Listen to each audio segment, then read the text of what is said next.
Hello and welcome to Vews On News. I am Jawad. Tehami. US President Donald Trump has launched a trade war with China and two immediate neighbors, Mexico and Canada. He has imposed 25% tariffs both on Mexico and Canadian products, while 10% on the Chinese products through three separate executive orders. And the White House, in a statement, has said, let me quote, "The aim is to hold them accountable to their promises of halting illegal immigration and stopping poisonous fentanyl and other drugs from flowing into our country," unquote. The White House officials have also said if Canada, Mexico or China retaliated against this particular move, then President Trump would likely increase the US duties, unquote. We have seen Canadian Prime Minister Justin Trudeau saying, let me quote him, "Canada would respond with 25% tariffs against $155 billion of US goods,"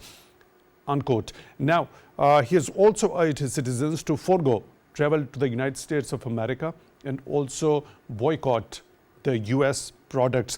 We've also seen a reaction coming from China, which denounced this particular move on the part of US President Donald Trump, while leaving the doors for talks and dialogue open with China's Finance and Commerce Ministry, saying Beijing will challenge Trump's tariffs at World Trade Organization and take the countermeasures. Also saying that Trump's move seriously violates international trade rules, unquote. We have also seen earlier China's foreign ministry saying there is no winner in a trade war. We'll be taking the analysis regarding this particular reaction also, and the possibility of taking it to the WTO, the possible outcomes regarding that, the significance of a lawsuit at WTO in the light of the dispute settlement mechanism at WTO. We have also seen Mexico's president has said she's instructed her economy minister to implement the retaliatory measures. We have also seen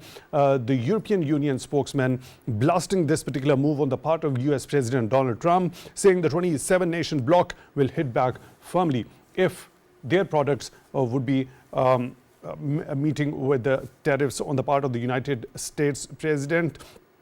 To understand this particular burning issue, we are honored to have been joined in the studio by Mr. Zamir Awan, foreign affairs expert. Mr. Awan, thank you very much for your time, for being with us on the show tonight. Really appreciate that. Also in the studio, we are honored to have been joined by Dr. Khalid, Waleed, economist. Dr. Waleed, thank you very much for your time, for being with us on the show tonight. Also, we really appreciate that. Later on in the show, we'll be joined by another participant. As soon as they join in, I'll be introducing them as well.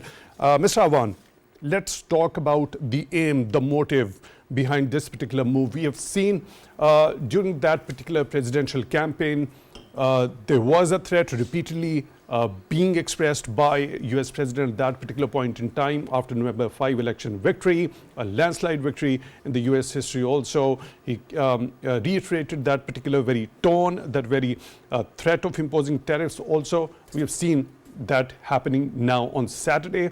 Three separate executive orders being signed by President, 25% on immediate neighbors and 10% on China. What's the aim? What's the motivation behind it? Definitely, President Donald Trump during his election campaign promised with his voters that America first, economy first, and they will protect the American interest.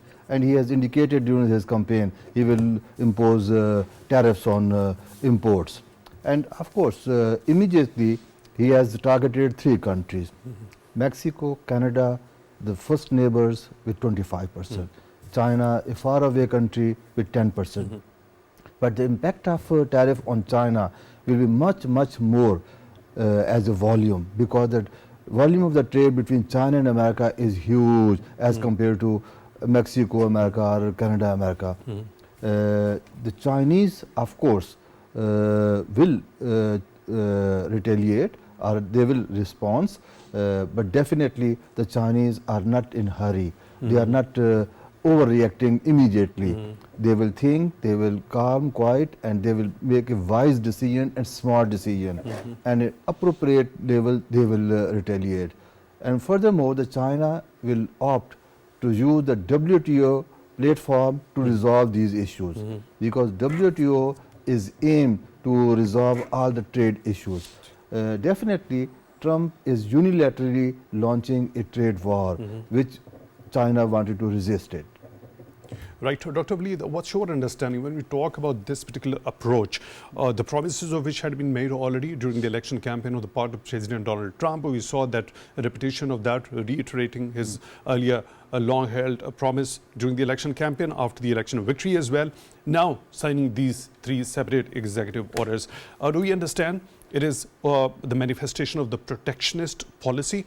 And what has happened as we speak in the current global circumstances? What happened to be the general impact? Well, you are right that it is conservative philosophy, because whenever Republicans come in the Oval Office, they have this restrictive trade policy. So comparing it with Democrats and Republicans, yeah, obviously Republican has this philosophy, but Donald Trump, he is different. He has 3 pillars. One, obviously the migrants. Second, MAGA, the Make America Great Again. Third, his advisors like Elon Musk and industrialists. What these 3 pillars means for America. But Trump wants to make America great again through its reducing the trade deficit, reducing the fiscal deficit. With this, he is targeting that expansionist approach that was opted in, if I'm not wrong, 1893 President Macaulay. He was the president who opted this expansionist approach, and now again the Trump again looking for this, and he wants to generate revenues, he wants to generate local industry, particularly in terms of automobiles and others. That's why there are tariffs on China.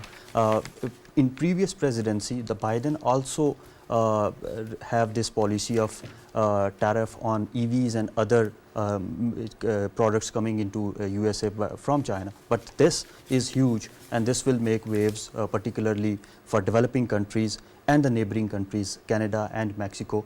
With Canada and Mexico, the trade is like in basic necessities, from avocados to cooking oil, but in China it is from in the high tech arena, which America is the rival of those products. And Elon Musk, he is advising that maybe America can build its own domestic industry so that it can compete with China. But Chinese, they are very smart. If you see the previous trend, when there was imposed a ban on EVs, they opted the Southeast Asian market, South Asian market, and now they would do the same. So maybe it will not help American economy, but still it is a populist agenda that President Trump wants to replace the income tax with tariff. That is a very radical sort of dream, but still he wants to replace again build another service that is enrichment. Now that is particularly the word he used in his inaugural address.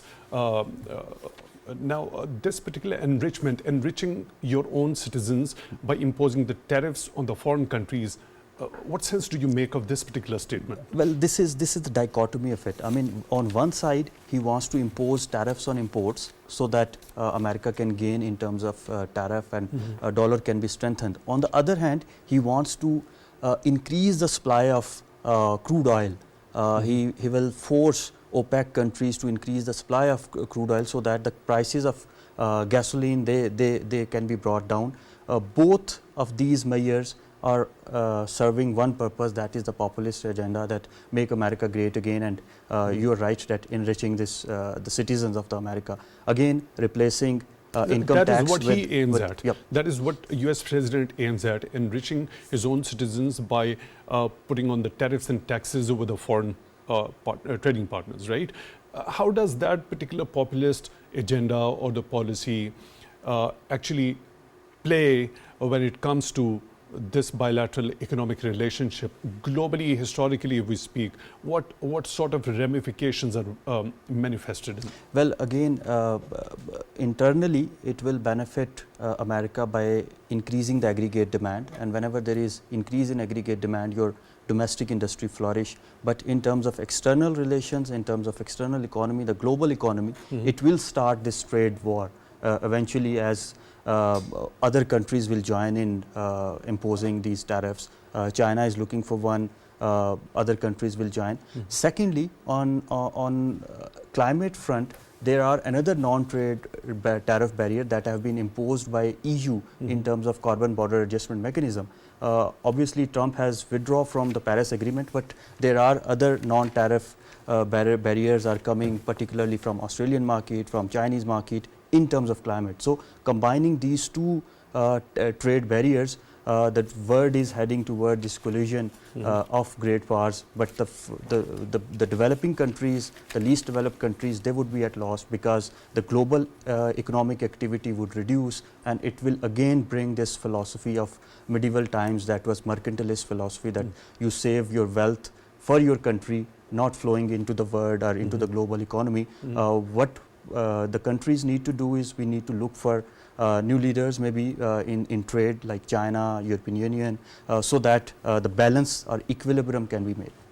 Right, Mr. Zamir, Awan, now there's also been talk on the part of the White House officials that if the countermeasures or the retaliatory measures happen from all of these three countries, Canada, Mexico and China, President Trump is going to increase the duties. What does that indicate?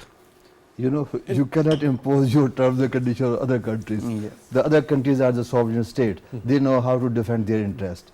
Even that the Canada has already announced countermeasures. Mexican president has also asked his economic minister to prepare a strategy for countermeasures. The China will also do the same. There is no way that Trump wishes and nobody will according to his wishes, nobody will retaliate. Definitely it will be. In case of a trade war, full-fledged trade war, there will be retaliation, and who will be the loser? I believe, I think that Dr. Khalid can throw more light on this one. Increasing tariff on import means that the cost of the product is expensive for the consumer inside the America. The American public will suffer. Secondly, in the case of trade war, China has a trade with 160 countries, trade surplus. I mean, they have trade with more than 190 countries, and China has a huge domestic market. So China will suffer a little bit. Harm to China will be very minute, but harm to America will be huge because American has less influence in the global market, and also, if they wanted to shift the industry to America, which is not feasible, the labor cost in America is too high. In China, they cannot compete the Chinese labor cost. Furthermore, the China is full of mineral and raw materials. So American cannot compete in the raw material. Right. Furthermore, in the science and technology, China has overcome the gap between America and China in the field of technology. Advanced technologies, narrowed down. I don't say China has surpassed, but has narrowed down. And in some areas, China has surpassed the American technologies or Western technologies. So America cannot compete Chinese industry in any manner. So this is not feasible for America. Let them try, they will fail. So what does that mean? That if retaliatory measures, you've rightly elaborated that how this retaliation could manifest further, where the comparative advantage lies when it comes to China in particular. It's trade with 166 countries, a huge domestic market also. Ultimately, it's going to have an adverse impact on the US citizens. So, I mean, these countermeasures would lead President Trump to increase the duties further. What sense do you make of this particular statement of the White House officials? Once the public will have to pay this cost of increased tariff, the American public have to pay, they will be against the American government. They will be against the Trump administration. Maybe they will not wait 4 years for the re-election after 4 years of the new elections. During the mid-time, they can have force American president to take some appropriate Could there be measures. any sort of legal challenges? Because there has been criticism from inside the Democrats. There has also been concern which has been expressed by Midwestern states also the oil refiners also. I'll come back to you. There could be a possibility of legal challenges at home because many are saying that this is also blatant abuse of executive power. And if the US citizens are going to feel the heat, as Justin Trudeau has said, let me quote Dr. Waleed, this question for you. The tariffs against Canada will put your jobs at risk, potentially shutting down American auto assembly plants and other manufacturing facilities. This will raise costs for you, including food at the grocery store and gas at the pump.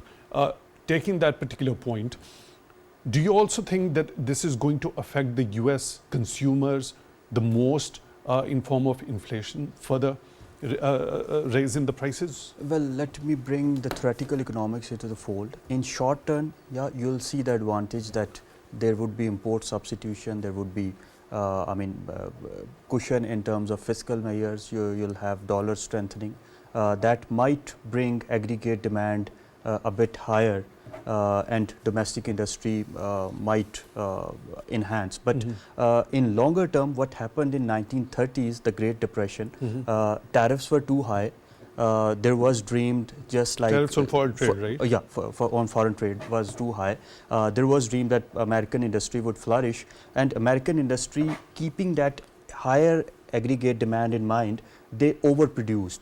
And when they overproduced, there was not demand as they thought. Now there is overproduction, the prices started to decrease, and there started this vicious cycle of low productivity, low wages, low demand, and the cycle continues. Same would happen, I think that in the longer run, that this vicious cycle will continue. What we need to think in terms of what the philosophy of development tells you about. It was a very obsolete idea in terms of putting tariffs. Now there is a global trade, and we need to increase this trade using the global mechanisms. But what the Trump's philosophy is, again, pushing your competitors in a way that make America great again, and flourishing the domestic industry, substituting the imports, and then building our economy around the domestic industry. But now the world has changed. There are, I would say, bipolar world. There is China's industry competing with America at same level. Now we need to consider Chinese in the equation, and if you could put China in the equation of the macroeconomics and trade, you will see that in the longer run these tariffs would hurt America's economy back. And again, if there is external shock, particularly in terms of climate change, in terms of conflict in Middle East, the prices of petrol shoots up, again it will be multiplied, and these repercussions and consequences would be huge for America's economy. How do you look at this particular retaliatory response by Justin Trudeau in particular, the 25% tariffs on $155 billion of US goods? Well, again, it will reduce the demand of America's exports as well, because there would be retaliatory war from the Canadian. So that is naturally going to lead to the overproduction? Maybe overproduction in the longer run, and if there is overproduction in the domestic market, the prices will fall down, and that will start this vicious cycle of overproduction, low prices, low wages, and again low demand and sort of thing. But again, we need to think in a rational way, that what President Trump wants to achieve. His goal is to reduce trade deficit, reduce fiscal deficit, so that the America's deficit can be reduced and there is more resources available to America, and he can sort of expedite its expansionist agenda. Can that objective be achieved through this approach? Is it maybe or maybe not? It is a feasible approach for the short term, but if you are looking for a long term, even if there are retaliatory tariffs. If there are retaliatory tariffs from other countries, particularly China, that would not be bad for USA alone. It would be bad for the whole global economy, because there is a global system, and if dollar strengthens. What I'm trying to understand is that objective that you just stated, reducing the trade deficit in that particular trade with the foreign partners, would that objective be achieved through this approach? Yeah, in short run, yes, this will be achieved, but in longer term, when there would be retaliation from other countries, obviously America's exports are going to be hurt. And when exports are hurt, Obviously, this objective of reducing trade deficit, that would not be achieved in the long run. We are honored to be joined by another participant, Mr. Shikoh Atif, senior economist, joining us from Canada. Mr. Atif, thank you very much for being with us on the show tonight. We really appreciate that. The burning issue, the immediate neighbor, Canada, you're sitting right over there. If I'm correctly remembering, we've had the chance of discussing it in one of our previous episodes also. There's been a strong reaction on part of Canadian Prime Minister Justin Trudeau, also saying that there would be an imposition of 25% tariff as far as the US $155 billion US goods are concerned. He has also urged his citizens to forego travel to the United States of America and also boycotting the US products. Do you think this particular response is sufficient, or do we see anything more coming down the lane? Of course, thank you for having me. Justin Trudeau, I mean, he's a politician as well. The fact of the matter is, we are right next to the biggest economic power the world has ever seen. 75% of Canada's exports go to the United States of America. So for us, this is empty sloganism. Yes, there are certain states in the US, out of the 50 states, that Canada and Ontario, which is the province that Toronto is in, is the biggest purchaser of their goods as well.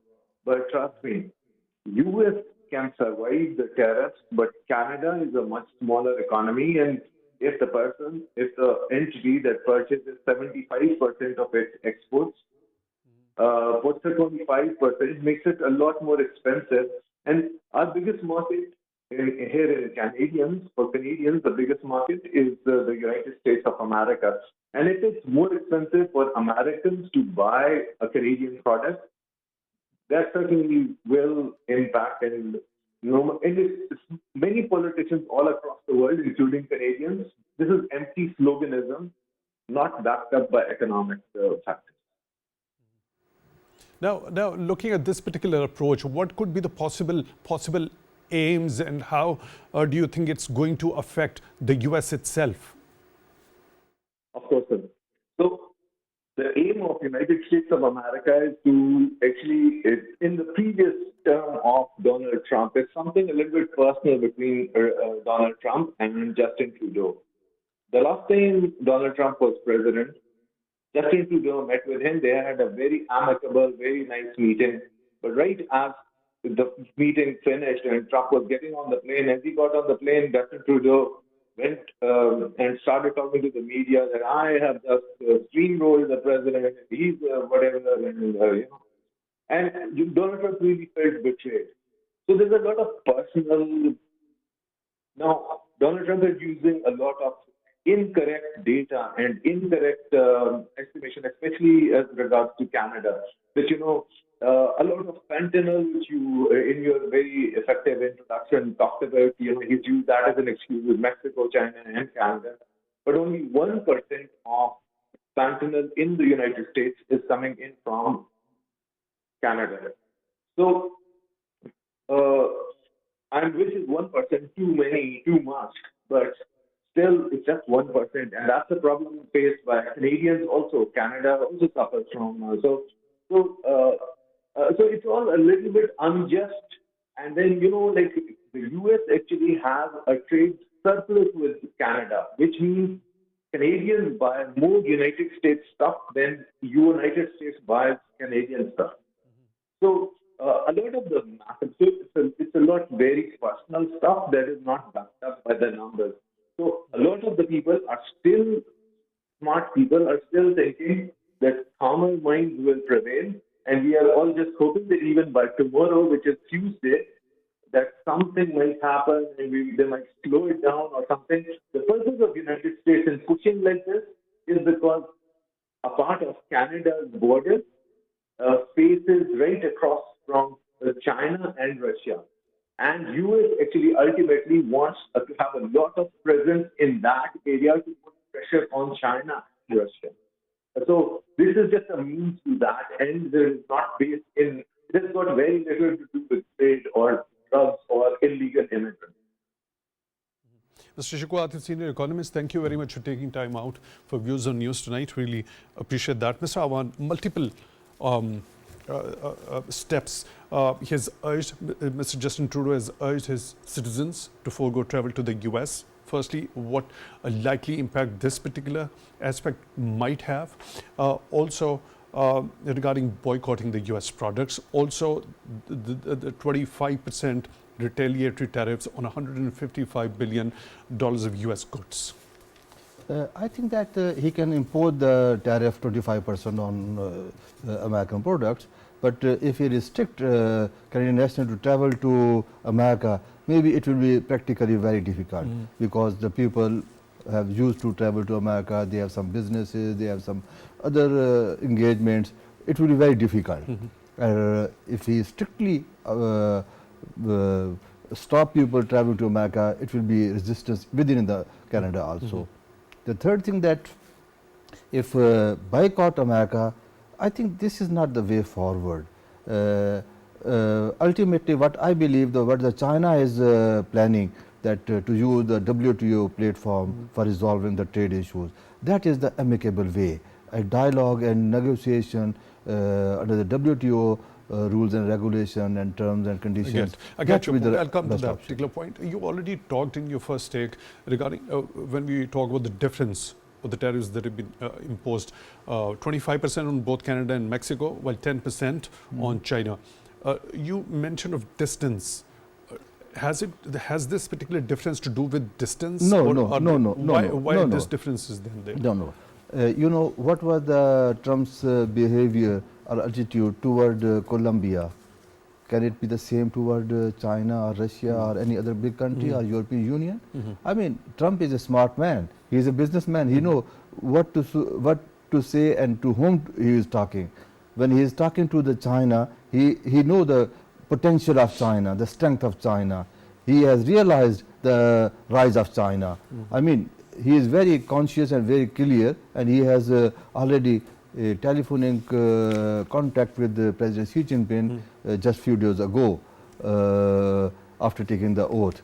There are backdoor diplomacy also, and also the American investors in China.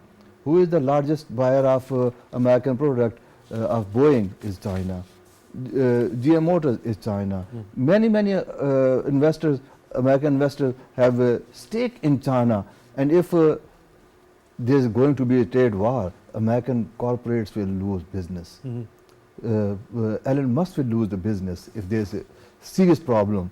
So they have stakes in China, but China has no stakes in America. Even that America takes some extreme measures, the Chinese are not scared of that one. Earlier, the possibility of any legal challenges at home, because there has been criticism. Definitely. Some have called political blatant use of instability. blatant abuse of executive power as well. Could there be the kind of the two acts to meet the emergencies have been invoked through these executive orders? Do you think they are going to be challenged? And could there be any? I don't predict at this stage, but there will be some more complication within America. There will be political unrest, at least, protest, some legal action. I don't know. It's rather early to predict anything, but there will be serious problem if the people are not satisfied. Okay, Dr. Khalid, now these three different steps, the imposition of 25% tariffs by Justin Trudeau on $155 billion of product by the US. What about the travel as well as boycotting the US products? Well, again, I would agree with Zamir Saab that it will not be very, easiest way, practical way for the America itself. What Trump has achieved in this very short period of time, it has imposed tariff on Colombia, other states, wants to decrease China's influence in a very indirect way. If you see the example of Panama, Panama has started to accept the terms of USA, making itself out of the BRI initiative and making Panama Canal independent of this initiative. So maybe it is an indirect geopolitical advances that Trump is making using these measures. And if you talk about WTO, maybe the Trump's philosophy is to play, I mean, a very attacking sort of approaches, just like it has withdrew America from the Paris Agreement, it might withdraw from WTO as well. That might be a possibility. So it is offensive, and then might be some retaliatory measures so that again American citizens, the voters that have voted Trump, they might think that it will bring the grocery bill down, it will reduce the cost of gasoline in USA. That might serve the purpose for short term, but in the longer term this will not be good for global economy, it will not good for the global trade, and in return it will not be good for the America, because the America's dollar, it is supreme, the greenback is dominating because of the global trade, because it is a global currency. If these measures, they sort of started this snowballing effect of global tariffs, it will again lose the strength that these mighty dollars have. So we have seen the Mexican peso as well as the Canadian dollar going down after the announcement of these executive orders. I mean, what further impact do you think it's going to have on those currencies in particular? Well, compared to America, these two economies are, I mean, very small economies. So obviously, it will have impact on macroeconomics of Mexico and Canada. But still, we need to think that if it is a long-term policy of Trump. Do you think it's going in the immediate, it's going to push Mexican and Canadian economies into recession? No, not recessions, but still they will surrender to Trump's demands. Trump's demand of making Canada the 51st state? I will not go to that extent, but still Trump has this expansionist thought, I would say imperialism again. The Economist also showed him as an imperialist. So there might be some sort of global geopolitical objectives that Trump has in mind. But again, the serving philosophy is make America great again and flourish the domestic industry of America. But still, it would be a short-term policy, not a long-term policy. Right. World Trade Organization. A number of times you have mentioned, Mr. Zamir, Awan. Now, let's talk a little in detail about the possibility. Now, Beijing will take a lawsuit to Definitely. the WTO. Yes. That is what Yes. the Commerce Ministry and the Finance Ministry in a statement have said. Yes. Now, there are multiple aspects to this particular phenomenon. They have gone against the European Union also Yes, they have gone. already. So there is a precedence Yes, of there is China precedence. taking this particular measure. Yes, yes. So there is a possibility they are likely to go. But when we talk about the dispute settlement mechanism at the WTO, what does that actually elaborate? And do you think after filing a lawsuit, there could be any positive outcome as far as the Chinese perspective is concerned? Let's say in this way, that China is a country which avoid disputes and avoid the use of force or wars. So China has the option to negotiate, dialogue, and through mutual consultation resolve the issues. WTO fortunately provide this platform, and WTO itself has somewhat, as Dr. Khalid mentioned, America might quit from the WTO, but in this way America is going to more isolation.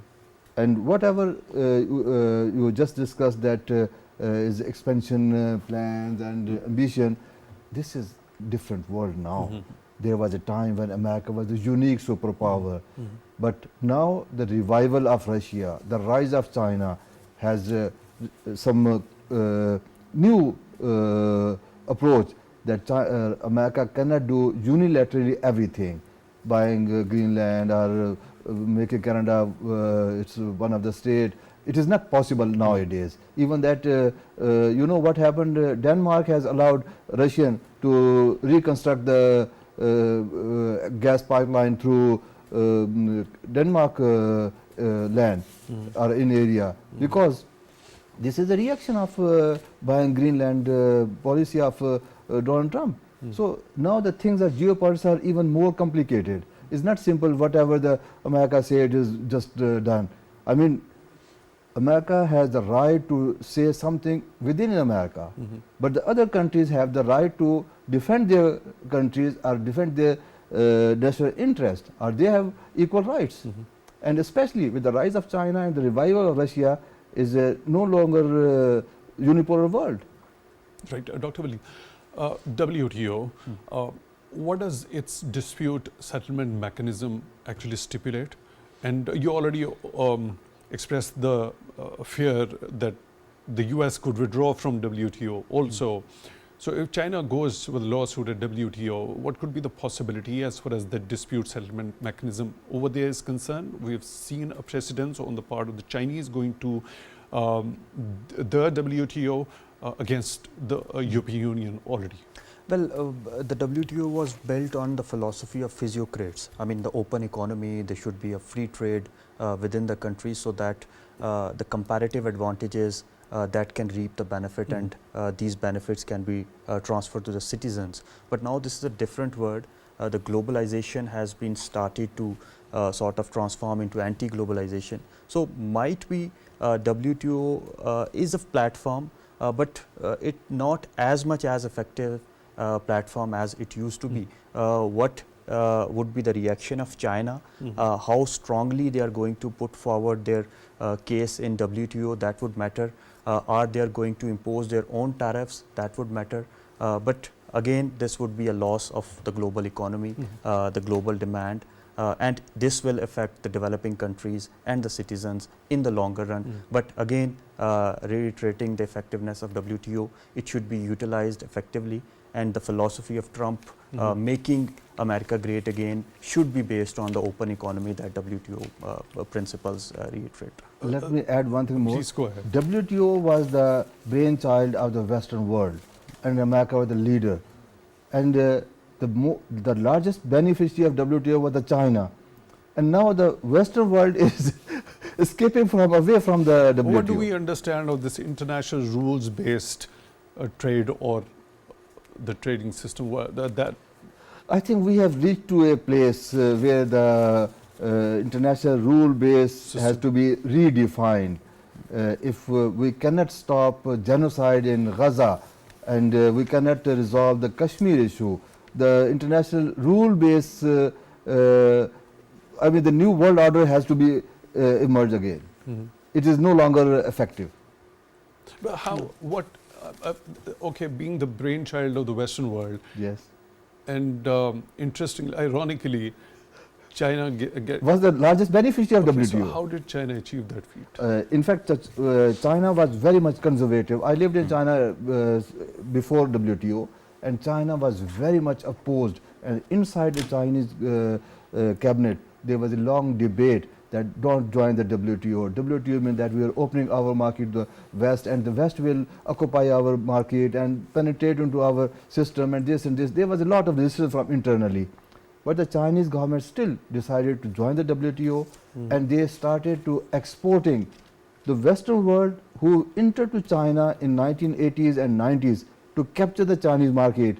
After WTO, China joined the WTO, the Western world has become the market of China. And now the China is the privilege. Yeah, that's why there are tariffs on EVs, because European markets and US markets, their manufacturers cannot compete with Chinese low-cost EVs. So, yeah, there is economics. Yeah. In any product, any industrial product, manufactured product in China is much cheap.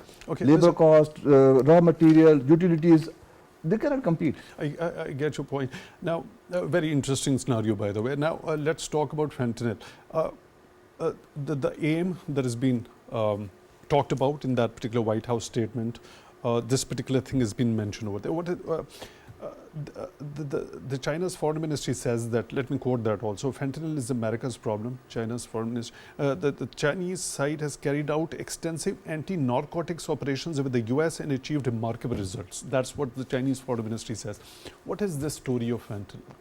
I do not know the details, but the China has a policy to curb on the narcotics. Right. So, Dr. Khalid, Waleed, what's Yeah, your again, understanding it is Trump's indirect policy that if he wants to target something, achieve something, it will go in indirect way. So again, targeting China through these sort of measures, just like targeting China's interest in Panama Canal, that will again will be through tariffs and other sort of Okay, things. there's been a reaction, although we haven't seen, there was a statement at the World Economic Forum in Davos on the part of President Donald Trump regarding the European Union also, right? So we haven't seen anything happening as of yet on that particular front, but the European Union has also reacted. They've actually blasted, and they've said that if their goods would be put on tariffs, right, so they are going to retaliate firmly. Yeah. In that particular case, do you think it's going to have an impact on the global economy as well as the developing countries? Well, obviously it in will return? have impact on, I would say, a multiplier impact on developing countries and least developed countries, but it will depend upon the summit that is planned either in UAE or Saudi Arabia of President Trump and Putin. So if that goes well, that might lead to some sort of drastic actions against EU in terms of these trade barriers here. Mr. Awan, your closing comment. Trump will harm the relationship with the EU. Definitely.